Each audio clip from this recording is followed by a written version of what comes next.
Shalom, selamat pagi teman-teman ya.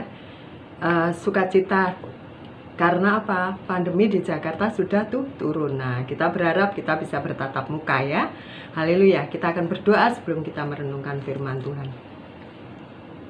Tuhan Yesus, terima kasih kami naikkan kepadamu pada pagi hari ini Tuhan. Engkau memberikan kesempatan kepada kami untuk kami menghirup udara segar dan kami bisa merenungkan firman-Mu. Biarlah kami bertumbuh menjadi pemuda dan pemudi yang takut akan Tuhan, yang siap menerima berkat-berkat ilahi dari Engkau Bapa. Dalam nama Yesus, haleluya, amin. Puji Tuhan. Teman-teman sekalian, beberapa hari yang lalu atau beberapa minggu yang lalu ya, di Goa ya, daerah Sulawesi sepertinya ya, ada cerita yang mungkin teman-teman pernah dengar ya. Seorang ibu melakukan penganiayaan ya, hanya karena hidupnya ingin berubah menjadi baik ya, berubah menjadi ya beruang lah ya. Dia menganiaya anaknya. Diapakan? Matanya dicungkil. Bukan pakai alat ya, bukan pakai apa-apa, pakai tangan. Siapa yang melakukan? Mamanya, ibunya sendiri. Ada yang membantu? Nggak ada. Ayahnya, pamannya ya. Dua orang memegang kaki, dua orang memegang tangan, sementara ibunya yang menganiaya anaknya, mencungkil matanya. Bisa dibayangkan betapa ngerinya yang dilakukan oleh keluarga ini. Nah, hanya karena apa? Hanya karena dia mendapat bisikan ya. Bisikan supaya dia bisa hidupnya lebih mapan, maka mempersembahkan ya, sebagai gantinya harus memberikan salah satu anggota tubuh dari anaknya. Sangat ngeri sekali ya. Sebelum kita lanjutkan, kita akan membaca firman dulu ya. Baik, kita baca di dalam Ibrani 13 ayat yang kelima. Ibu yang membaca ya. Ibrani 13 ayat yang kelima. Janganlah kamu menjadi hamba uang, dan cukupkanlah dirimu dengan apa yang ada padamu, karena Allah telah berfirman, Aku sekali-kali tidak akan membiarkan engkau, dan aku sekali-kali tidak akan meninggalkan engkau. Puji nama Tuhan ya. Kalau kembali ya, kita bicara puas ya, puas itu nggak ada ukurannya. Mulut kita ini kecil, tapi dimasukin apa saja, seperti yang ibu sampaikan beberapa hari yang lalu, mukbang itu masuk, semua masuk, tidak ada yang ditolak ya. Nah, begitu juga puas itu hanya terdiri 4 huruf, PUAS, tapi itu bisa melebihi apapun juga. Kalau itu harus dipenuhi 4 huruf ini ya, kata puas itu harus dipenuhi, wah susah hidup ya. Orang bilang yang halal saja yang haram saja susah, apalagi yang halal. Sehingga kita akan melakukan tindakan-tindakan yang konyol ya. Tindakan-tindakan yang merugikan diri kita sendiri dan juga orang lain, seperti di depan tadi ibu sampaikan. Amin. Alkitab menulis di sini, janganlah kamu menjadi hamba uang, dan cukupkanlah dirimu. Ya, kita mencukupkan diri kita apa adanya. Apa sih yang kita punya sekarang ini? Oh, aku cuman punya baju begini. Ya sudah, disyukuri. Oh, HP ku tidak seperti temanku. Ya. Tidak seperti, aplikasinya sedikit. Lalu kita berangan-angan, lalu kita ingin seperti teman kita. Keinginan yang baik itu juga baik, asal dilakukan dan cara mengerjakannya juga baik ya. Kata puas itu memang susah untuk dijabarkan, tetapi yang pasti kata puas dalam diri manusia itu tidak akan pernah terpenuhi. Contohnya ya, ibu punya HP Oppo A39, pasti pingin yang lebih baik lagi dong. Oppo 5S apa. Setelah itu pingin yang lebih lagi. Oh, keluar baru sekarang, pingin lagi. Ada cukupnya enggak? Tidak ada cukupnya. Ada finishnya enggak? Tidak akan pernah.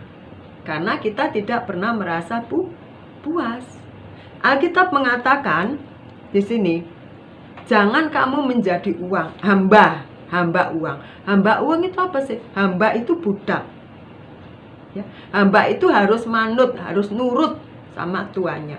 Kalau kita menjadi hamba uang, kita diperbudak oleh uang, kita diatur oleh uang hidup kita. Kalau kita nggak nurut, hidup kita akan menjadi susah. Sehingga kadang-kadang hal-hal atau perkara-perkara atau tindakan-tindakan yang sewajarnya kita nggak lakukan, kita lakukan. Karena kita sudah diperbudak uang. Atau orang bilang kita sudah diperbudak menjadi hamba mamon. Ada batasannya nggak rasa puas? Tidak ada. Lalu Bu, pertanyaannya, bagaimana kita bisa merasa puas itu? Kalau kita bersekutu dengan Tuhan. Kalau kita berdoa dan kita merasakan hadirat Tuhan, itulah kepuasan kita. Amin. Dalam hidup ini uang dibutuhkan, rumah dibutuhkan, ya, HP juga butuh. Tetapi yang lebih dibutuhkan dalam hidup kita adalah Tuhan, penyelamat jiwa kita. Amin. Teman-teman masih muda, tentu punya harapan dan masa depan yang lebih jauh lagi jangkauannya. Apa yang harus kita lakukan? Apakah kita melakukannya dengan cara-cara yang kotor, cara-cara yang licik? Tidak. Ya, kita libatkan siapa? Yang menciptakan bumi ini.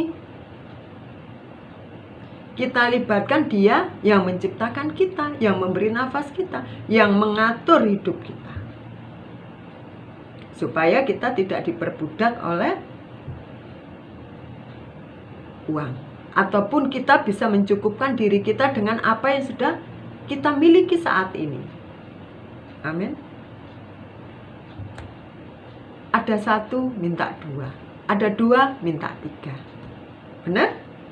Kapan selesainya? Tidak ada selesainya. Tidak ada selesainya.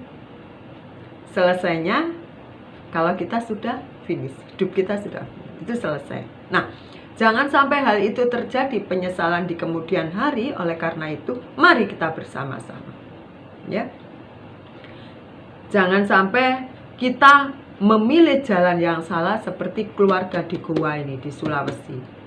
Karena hidupnya ingin mapan, katanya dia ingin mendapat bisikan-bisikan halus, ya, kuasa-kuasa yang tidak benar, yang datangnya bukan dari Tuhan, dia lakukan itu. Akal sehatnya sudah hilang. Dan saat ini sedang berurusan dengan kepolisian. Anaknya jadi matanya rusak. Semua jadi repot kan? Kena masalah semua. Nah, oleh karena itu teman-teman yang dikasih oleh Tuhan, di dalam masa muda kita punya harapan, kita punya cita-cita, kita punya impian yang jauh melebihi mungkin impian orang tua kita. Tetapi Tuhan mempunyai impian dan mempunyai rancangan serta rancangan jauh melebihi apa yang kita pikirkan dan kita impikan. Karena Dia Maha Tahu. Dia tahu yang terbaik untuk kita. Amin. Puji nama Tuhan. Pada pagi hari ini kesimpulannya adalah, ya, biarlah kita bisa memberikan atau mempunyai rasa puas dalam diri kita. Baik yang kita pakai, baik yang kita minum, baik yang kita makan, yang kita miliki, kita harus berterima kasih, bersyukur. Itulah bentuk rasa puas kita. Supaya hidup kita jadi aman. Dalam pengertian aman itu tidak melakukan hal-hal yang konyol atau hal-hal yang merugikan orang lain dan diri kita sendiri. Ingat ya, biasanya masa muda itu kan energik. Nah, semangat kita pakai untuk hal-hal yang benar, ya, hal-hal yang selaras dengan firman Tuhan, supaya kita bisa melihat masa depan kita, hari depan kita cerah dan penuh harapan bersama Yesus Kristus. Selamat pagi, Tuhan memberkati, tetap semangat.